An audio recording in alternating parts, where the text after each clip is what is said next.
National Day in Support of Victims of Torture is a United Nations commemorative day which takes place on June the 26th every year since 1997.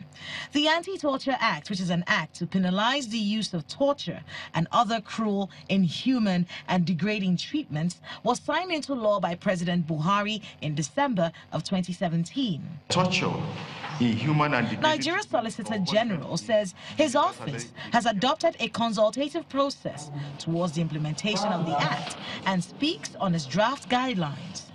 I am pleased to announce that we have draft guidelines for the implementation, and I would say that this is a consultative draft. The Honorable Attorney General has directed that the final product should be the outcome of a consultative and inclusive process.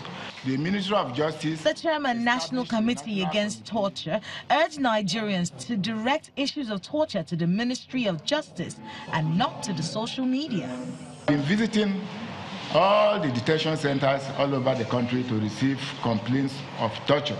And anybody who has complaints of torture should direct it to the Ministry of Justice, where the Secretariat of the Committee on Torture is located. In the light of the various reports about alleged human rights violations by the Special Anti-Robbery Squad, SARS, the Human Rights Commission stated the importance of anti-torture training for law enforcement agencies.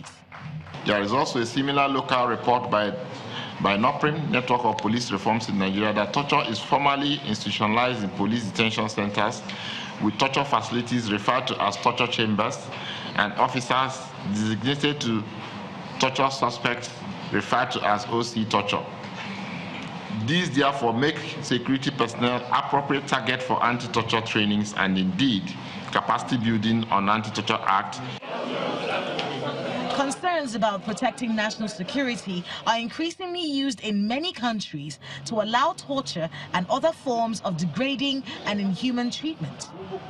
There is also the issue of modern forensic techniques, which many believe, if made available, would help reduce cases of torture in the country. Kayla Negwa, Channels Television News.